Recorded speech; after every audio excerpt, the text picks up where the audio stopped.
नमस्कार, आप सभी विद्यार्थियों को एक बार फिर से वेलकम करते हैं। विद्यार्थियों, पिछले वीडियो में हमने चार्ज को लेकर, विद्युत आवेश को लेकर डिस्कस किया था कुछ क्वेश्चनों को। इस वीडियो में हम कूलॉम का जो नियम है, इस नियम के जो एमसीक्यू बनते हैं, जो क्वेश्चन बनते हैं, उनका डिस्कशन करेंगे। विद्यार्थियों, पिछले वीडियो में मैंने शुरुआत कर दी थी टॉपिक वाइज क्वेश्चन सीरीज की। आज ये सेकंड वीडियो है इसका, तो इसको अपन डिस्कस करते हैं। ये जो क्वेश्चंस मैं तैयार कर रहा हूँ, आपके लेवल के अकॉर्डिंग तैयार कर रहा हूँ, आपके PYQ जो प्रीवियस ईयर आए हैं उसके अनुसार। क्वेश्चन देखो, क्वेश्चन की बात करते हैं। क्वेश्चन है, दो स्थिर आवेशों के मध्य बल किस नियम से दिया जाता है? 2 पॉइंट चार्ज, रेस्ट चार्ज है, उनके बीच में जो बल दिया जाता है वो किस नियम से दिया जाता है? By which law the force between rest charges is given? Ampere के नियम से, कूलॉम के नियम से, बायो-सावर्ट के नियम से? किस नियम से दिया जाता है? तो टॉपिक सर कूलॉम का नियम लिखा है, तो कूलॉम के नियम से ही तो दिया जाएगा ये। और वैसे भी हमने पढ़ रखा है कि कूलॉम का नियम रेस्ट चार्ज जो होते हैं, स्थिर आवेश जो होते हैं, उनके मध्य बल के बारे में बताता है। उनके मध्य अट्रैक्शन और रिपल्शन, आकर्षण प्रतिकर्षण का जो बल होगा उसके बारे में बताता है कि वो फोर्स ऐसे दिया जाता है। ये कौन बताता है? कूलॉम साहब बताते हैं। तो कूलॉम के नियम से दिया जाएगा, तो इसका उत्तर होगा कूलॉम का नियम। क्लियर? नेक्स्ट क्वेश्चन, कूलॉम का नियम पालन करता है, कूलॉम्स लॉ ओबे, किसका पालन करता है? आवेश संरक्षण का, ऊर्जा संरक्षण का, व्युत्क्रम वर्ग का, न्यूटन का तीसरे नियम का? किसका पालन करता है? तो आवेश संरक्षण का तो कॉन्सेप्ट इसमें अपन पढ़ते ही नहीं है। यस, तो ये तो अपन वैसे ही कट कर दे। ऊर्जा संरक्षण भी नहीं पढ़ते, व्युत्क्रम वर्ग अपन पढ़ते हैं इसके अंदर। यस, क्या कि जो फोर्स होता है वो दूरी के वर्ग के व्युत्क्रमानुपाती होता है, इनवर्सली प्रोपोर्शनल होता है। तो ये व्युत्क्रम वर्ग के नियम का पालन करता है। चलो, डी ऑप्शन क्या दिया है? न्यूटन का तीसरा नियम, न्यूटन की गति का तीसरा नियम, Newton's third law of motion. क्या इसका पालन करता है? क्या इसको फॉलो करता है? हाँ, देखो, F12 बराबर माइनस F21, ये कंसेप्ट आता है। क्या बताता है ये कंसेप्ट? कि जैसे दो चार्ज है Q1, एक दूसरा चार्ज है Q2। Q1 Q2 पर फोर्स लगा रहा है F21, Q2 Q1 पर फोर्स लगा रहा है F12। दोनों अपोजिट डायरेक्शन में हैं और दोनों का मैग्नीट्यूड क्या होता है? सेम होता है। परिमाण जो होता है वो समान होता है। इस कारण ये न्यूटन की गति के तीसरे नियम का भी पालन करता है, क्योंकि न्यूटन की गति का थर्ड लॉ क्या कहता है कि प्रत्येक क्रिया की बराबर एवं विपरीत प्रतिक्रिया होती है, और क्रिया और प्रतिक्रिया दोनों अलग अलग वस्तुओं पर होती है। Every action has an equal and opposite reaction and both are held at different object. दोनों अलग अलग ऑब्जेक्ट पे होगी। ओके जी, चलो, तो इसका आंसर सी भी होगा और इसका आंसर डी भी होगा। ये मैंने इसलिए लिया है कि आपका कंसेप्ट क्लियर हो और ये क्वेश्चन आता है। Question third, K is equal to 1/4 pi epsilon naught का मान कितना होता है? ये ऑप्शन गिवन है, ये होता है, ये होता है, ये होता है। तो 9 × 10⁹ एक में ही है, तो यही होगा, right. Question number 4, epsilon naught का मात्रक क्या होगा? Coulomb square upon newton metre, coulomb square upon newton metre square, coulomb square upon newton metre cube, या newton metre square per coulomb square. Epsilon naught का मात्रक ये होगा। निकाल के बताओ सर। देखो, F इज इक्वल टू होता है 1/4 pi epsilon naught Q1 Q2 upon r square. Epsilon naught का मात्रक चाहिए, एप्सिलॉन नोड इधर आया 1/4 पाई F हुआ, यहाँ पे क्या हो गया Q1 Q2 upon r square. यहाँ पे बात करें ये क्या होगा कूलम स्क्वायर, ये क्या होगा मीटर स्क्वायर, ये क्या होगा न्यूटन। तो अपने पास क्या आ गया coulomb square newton metre square. तो इसका मात्रक क्या होगा coulomb square upon newton metre square. Okay, question number 4 हो गया। क्वेश्चन नंबर 5 की बात करते हैं। क्या है क्वेश्चन नंबर 5, परावैद्युतांक डाइलेक्ट्रिक कांस्टेंट को लेकर क्वेश्चन है। क्या है इसका मात्रक क्या होता है डाइलेक्ट्रिक कांस्टेंट का। आपने पढ़ा है dielectric constant epsilon upon epsilon node होता है, और मैंने पढ़ा भी रखा है। इसका मतलब क्या हुआ एप्सिलॉन और एप्सिलॉन नोड दोनों एक ही है, बस ये निर्वात में है ये माध्यम में है।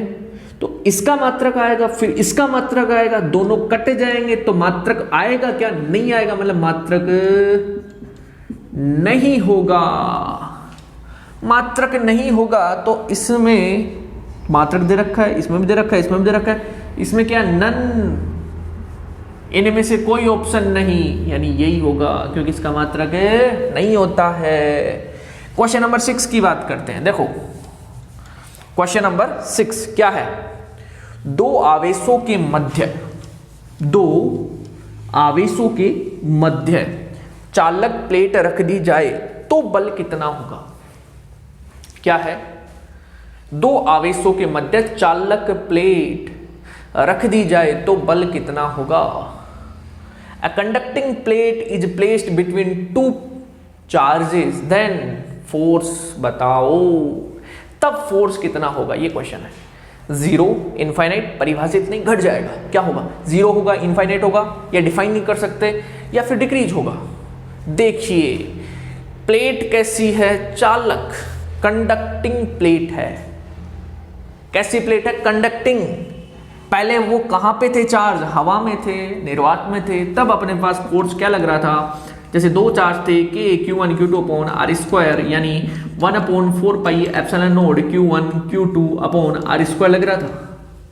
बट अब ये जो चार्ज हैं इनके बीच में क्या आ गया भाई, कॉपर की प्लेट आ गई, कंडक्टिंग मीडियम आ गया, और कॉपर की प्लेट का परावैद्युतांक जो होता है वो अनंत होता है। कितना होता है, अनंत। कंडक्टिंग मीडियम के लिए परावैद्युतांक डाइलेक्ट्रिक कांस्टेंट 3 वैल्यू बताई मैंने, एक तो हवा के लिए, एक निर्वात के लिए, और एक चालक के लिए। हवा के लिए 1.003, एक और 03, निर्वात के लिए 1, चालक के लिए अनंत। तो एप्सिलॉन आर कितना होगा, अनंत होगा। एप्सिलॉन आर अनंत होगा। हमने एक फॉर्मूला पढ़ा है कि माध्यम में बल, क्योंकि ये माध्यम हो गया, एक माध्यम में बल F अपॉन एप्सिलॉन आर होता है। यहां पे F था, यहां पे एप्सिलॉन आर अनंत हो गया, तो अनंत रख दें, F अपॉन अनंत, वैल्यू कितनी, 0। किसी संख्या में अनंत का भाग देंगे तो वैल्यू 0 आती है, डिवाइड करेंगे तो वैल्यू 0 आएगी। तो आंसर क्या होगा इसका, 0।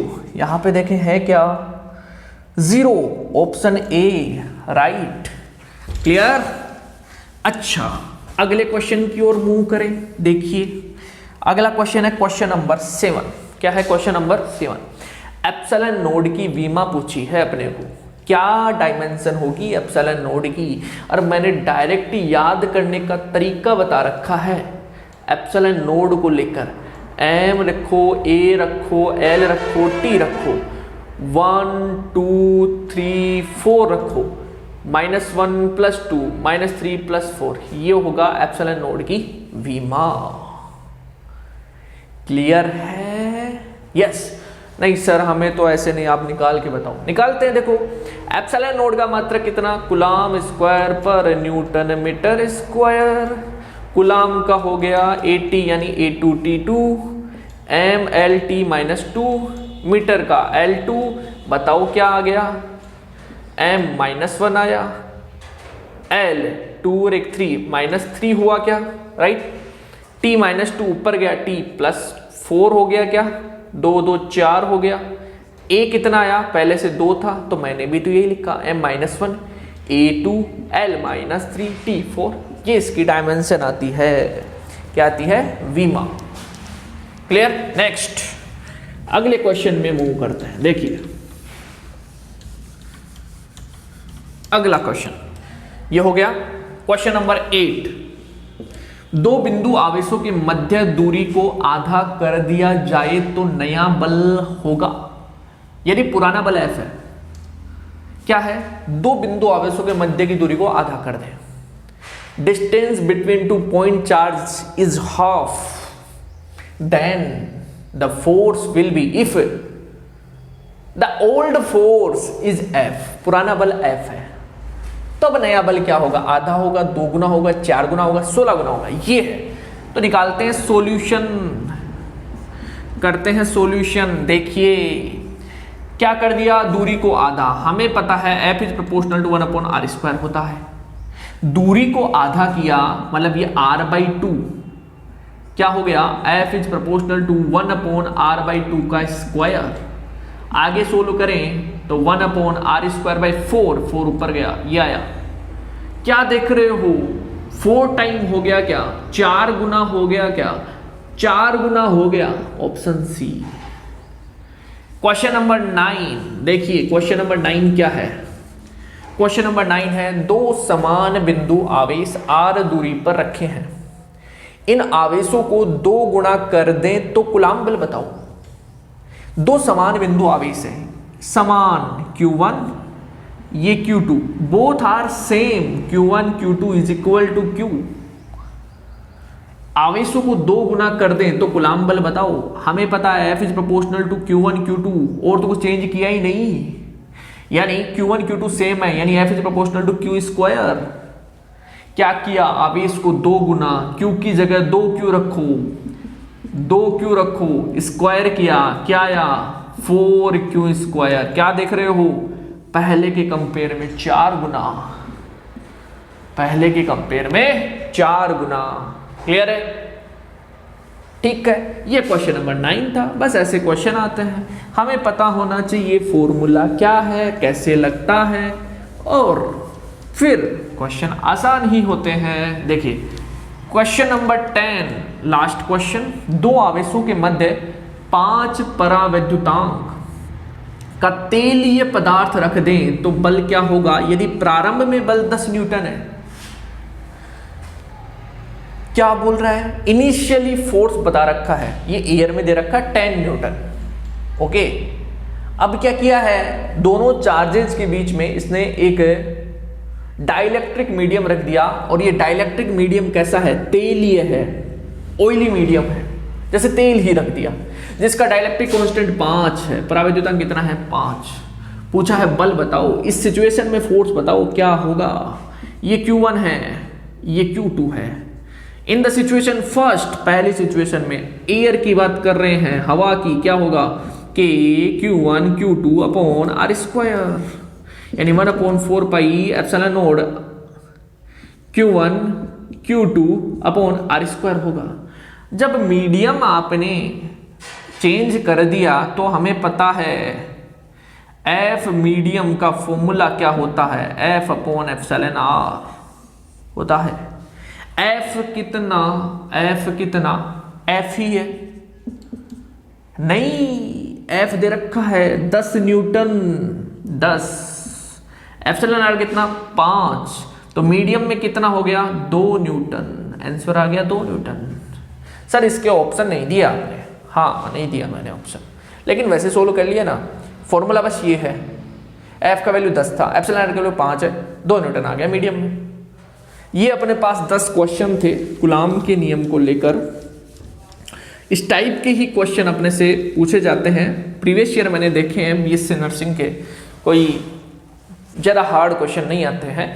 आप बेसिक से इनको तैयार करते जाओ, और तैयार करते जाओगे तो फिजिक्स में क्वेश्चन गलत नहीं होगा, और मेन फिजिक्स ही मारती है, वो नहीं मारेगी आपको।